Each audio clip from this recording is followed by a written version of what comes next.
Bismillahirrahmanirrahim. Assalamualaikum warahmatullahi wabarakatuh.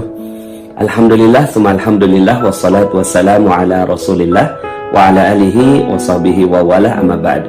Alhamdulillah, senang sekali bisa bertemu kembali di channel YouTube Magnet Rezeki. Saya doakan semoga teman-teman semua mendapatkan keberkahan, kemuliaan, kejayaan dari Allah Subhanahu wa Ta'ala, sehingga Anda menjadi kaya, jaya, berkah, mulia, dan semakin dekat dengan Allah Subhanahu wa Ta'ala. Baik teman-teman semua, pada kesempatan kali ini kita akan melanjutkan materi kita, dan ini adalah video yang kedua berjudul Landasan Magnet Rezeki. Apakah Anda percaya ada keajaiban? Ya, ini pertanyaan yang sama yang saya sampaikan di ujung video yang pertama. Ya, kemudian ini juga yang ingin saya tanyakan kepada Anda semua. Apakah Anda percaya dengan keajaiban? Apakah ada keajaiban itu? Ya, apa sih keajaiban itu? Keajaiban itu adalah sesuatu yang sangat kita inginkan, yang bagus, yang sempurna, yang tiba-tiba datang pada kehidupan kita tanpa perhitungan, tanpa logika, tanpa penjelasan matematis gitu. Kemudian tiba-tiba dia datang pada kehidupan kita. Nah, sekarang pertanyaannya adalah, Anda percaya nggak kalau ada keajaiban pada kehidupan Anda? Karena magnet rezeki adalah sebuah ilmu yang berada di ranah keajaiban. Jika Anda percaya, maka Anda akan dapatkan keajaibannya, dan sebaliknya. Ada satu pernyataan yang bagus sekali dari ilmuwan yang luar biasa terkenal, Albert Einstein. Beliau mengatakan bahwa ada dua pola hidup. Yang pertama adalah menganggap bahwa tidak ada keajaiban dalam kehidupan kita, dan yang kedua adalah menganggap bahwa seluruh kehidupan adalah keajaiban, dan Anda adalah benar. Saya pribadi memilih untuk percaya bahwa seluruh hidup adalah keajaiban dari Allah Subhanahu wa Ta'ala. Anda menonton YouTube ini adalah keajaiban yang Allah Subhanahu wa Ta'ala ciptakan untuk Anda. Ya, kita ada di tempat ini sekarang adalah sebagai sebuah keajaiban dari Allah. Nah, pertanyaan kedua yang ingin saya tanyakan kepada Anda adalah, untuk apa kisah-kisah ajaib di dalam Al-Quran?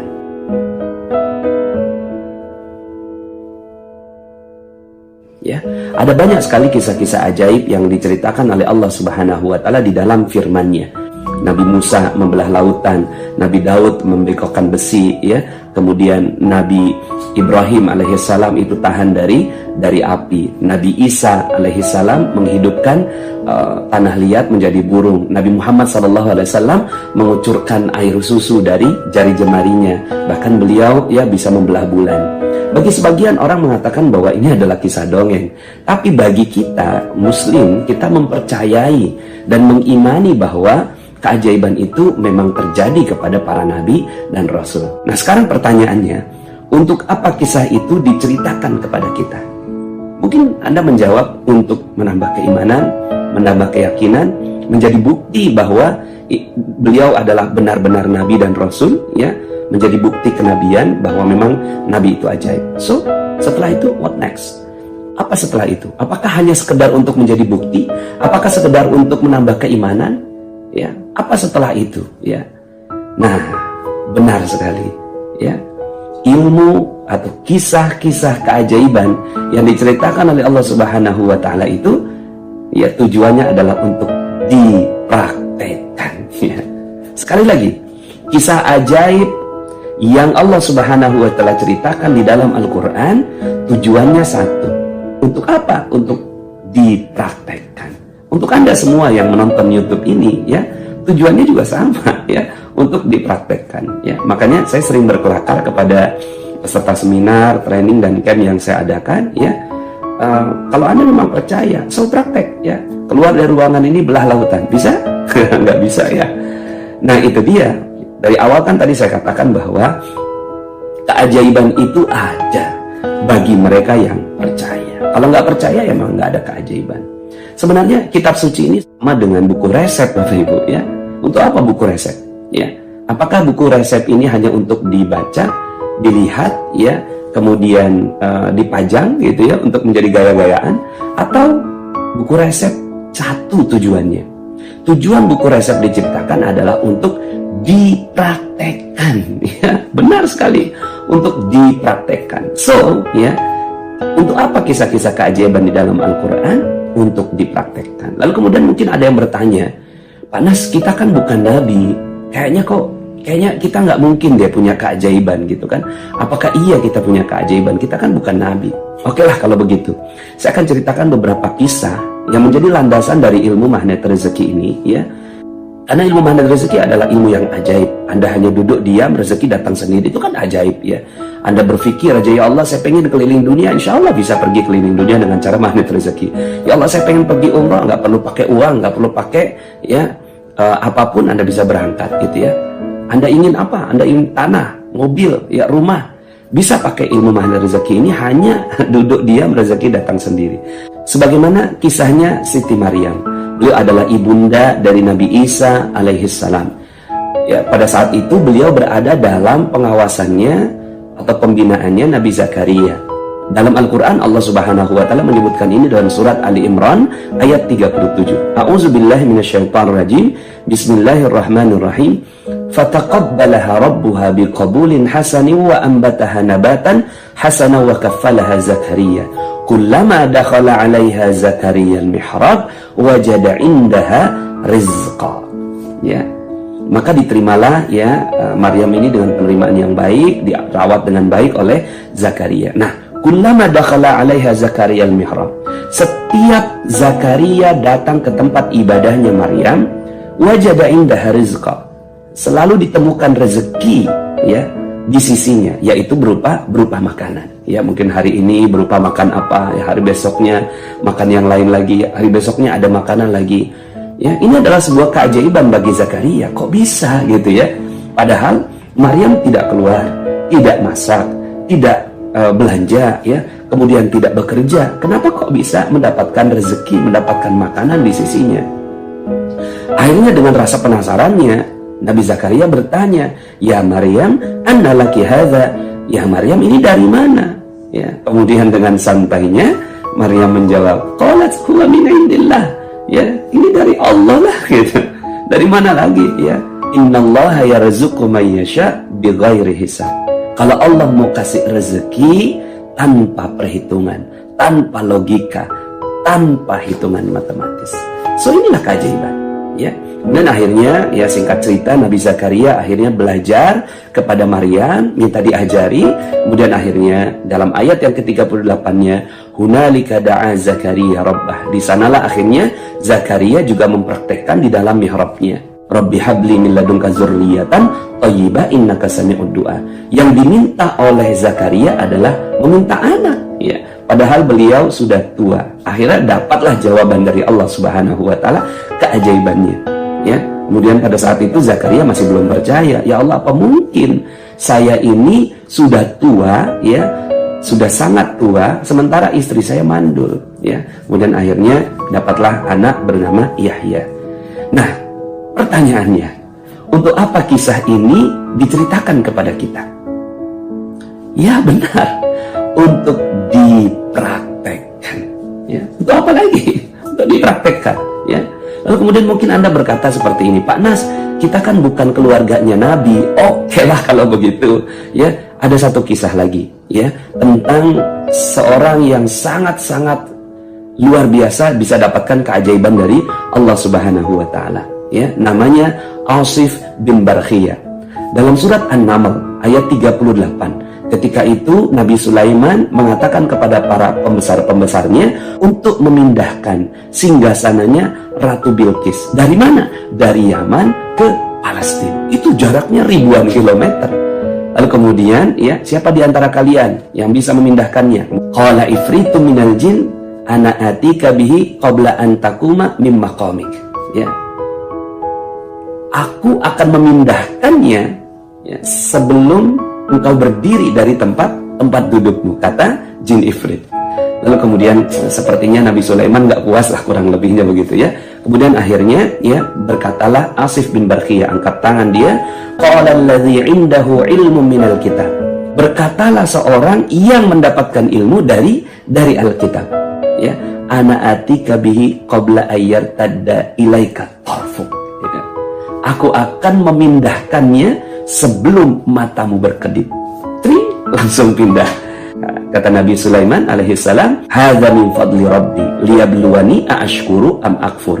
Ini adalah karunia dari Tuhanku untuk menguji apakah aku bersyukur ataukah aku kufur pada nikmat Allah Subhanahu wa Ta'ala. Ini yang melakukannya bukan Nabi, belum Nabi Sulaiman begitu ya. Ini baru muridnya ya, yang sukses menjalankan ilmu keajaiban ya. Nah, sekarang pertanyaannya, untuk apa ilmu ini, untuk apa kisah ini diceritakan kepada kita? Bahkan kita baca berulang-ulang ya. Kalau Anda sering membaca Al-Quran, ini kan sering ketemu nih ya. Kemudian ketemu lagi kisah ini, berjumpa lagi dengan kisah ini, diulang-ulang oleh Allah Subhanahu wa Ta'ala. Untuk apa kisah ini diceritakan oleh Allah Subhanahu wa Ta'ala kepada kita? Hanya untuk menambah keimanan? Hanya untuk menambah keyakinan? Tidak. Untuk dipraktekkan ya. Sekali lagi, untuk dipraktekkan. Jadi Anda pun yang menonton video YouTube ini, yang mempelajari ilmu magnet rezeki, insya Allah bisa melakukannya ya. Nah, inilah dalil-dalil yang melandasi ilmu magnet rezeki. Dulunya saya ingin menyebut ini sebagai mihrab rezeki, karena dalilnya tadi ya, kullama dakhala 'alaiha Zakaria al-mihrab wajada indaha rizqa. Ketika datang pada mihrabnya, maka ditemukannya makanan atau rizqa ya. Nah, tapi ya akhirnya saya menjadikan ilmu ini berjudul magnet rezeki. Nah, teman-teman semuanya ya, insya Allah kita bisa melakukannya. Magnet rezeki adalah sebuah ilmu yang mengajak kepada kita semua agar kita memiliki keajaiban dari Allah Subhanahu wa Ta'ala. Oke lah kalau seandainya Anda mengatakan kita bukan nabi, kita bukan ulama, ya, nabi itu punya keajaiban namanya mukjizat. Nah, kita tidak mendapatkan mukjizat dari Allah Subhanahu wa Ta'ala. Di bawahnya ada yang namanya ulama. Ulama mendapatkan karomah, ya. Nah, kalau kita seperti kita ini namanya ma'unah, ya, yaitu pertolongan dari Allah Subhanahu wa Ta'ala. Nah, kalau sekarang kita ini berada dalam kesulitan hidup, ya, mungkin ada yang mengalami hutang yang banyak, ya, ada yang datang kepada saya, Pak, nah saya punya utang 4 miliar, sementara gaji saya 4 juta. Coba pikir pakai logika, hutang 4 miliar, ya, waktu itu dia ikut money game, ya, kemudian dia himpun dana, kemudian akhirnya dia harus mengembalikan ini dana 4 miliar ini, ya, sementara gajinya dia cuma 4 juta. Coba pakai logika, kalau pakai logika 4 juta, ya, berapa lama dia baru bisa menyelesaikannya? 1000 bulan, 83 tahun baru dia bisa menyelesaikannya. Nah, sekarang berarti kita butuh maunah. Kita perlu maunah dari Allah Subhanahu wa Ta'ala. Kita perlu keajaiban dari Allah. Bisa nggak ini keajaiban ini datang pada kehidupan kita? Bismillah, insya Allah bisa, asalkan percaya. Ya, kalau Anda nggak percaya, ya memang nggak akan pernah bisa. Mungkin ada yang memiliki kebutuhan, hajat, gitu ya, keperluan yang sangat besar, lalu kemudian, ya, dia secara logika kok kayaknya nggak bisa masuk, gitu ya. Mungkin Anda yang menonton video ini memerlukan sekali, ya, sebuah pekerjaan. Anda mungkin sekarang sedang nganggur, lalu kemudian butuh keajaiban dari Allah Subhanahu wa Ta'ala. Ya, bismillah, berarti Anda memerlukan maunah dari Allah Subhanahu wa Ta'ala. Selama ini kita pakai cara-cara biasa, kita pakai cara-cara logika, kita pakai cara asbab, ya, ada hukum sebab, ada akibat. Padahal Al-Quran mengajak kepada kita semua untuk lebih dahsyat daripada itu semua. So, insya Allah, ya, Anda semua bisa. Allah sebenarnya berikan bukti-bukti al-ma'unah itu. Allah berikan pertolongan-pertolongan itu, ya. Contohnya misalnya, ya, kalau di Indonesia ini kan baru ada kejadian dari Palu itu, ya. Ada seorang anak yang tertimbun berhari-hari, gitu ya, di reruntuhan bangunan. Lalu kemudian secara logika kayaknya nggak mungkin dia bisa hidup lagi. Yang lain-lainnya sudah meninggal dunia. Ini anak diselamatkan oleh Allah Subhanahu wa Ta'ala. Untuk apa? Untuk apa Allah menyelamatkan anak ini? Untuk apa Allah menyelamatkan dia dari reruntuhan itu masih dalam keadaan tercampur dengan lumpur? Untuk apa? Ya, agar Anda yakin bahwa Anda pun bisa, baik saja, insya Allah bisa ditolong oleh Allah Subhanahu wa Ta'ala. Apalagi kita. Ada juga kisah yang menyebar di WhatsApp grup seorang muazin, ya, yang dia pada saat kejadian itu sedang mengumandangkan azan. Lalu kemudian akhirnya, ya, dia tergulung oleh ombak, kemudian si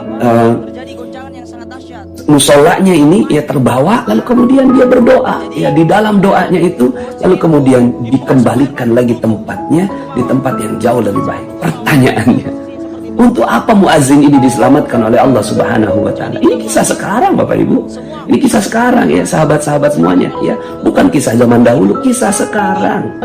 Untuk apa kisah ini diceritakan oleh Allah Subhanahu wa taala? Untuk apa mereka diselamatkan oleh Allah Subhanahu wa taala? Ya, agar Anda semua yakin dengan Allah Subhanahu wa taala. Setelah itu praktek. So, ilmu magnet rezeki adalah ilmu yang ya menjadikan kita semua mampu mendapatkan keajaiban dari Allah Subhanahu wa taala. Bukan kita yang menciptakan keajaibannya, bukan. Kita hanya memesan keajaiban, tapi ada caranya. Ada cara ya kita bisa mendapatkan ya keajaiban dari Allah Subhanahu wa taala ini ya.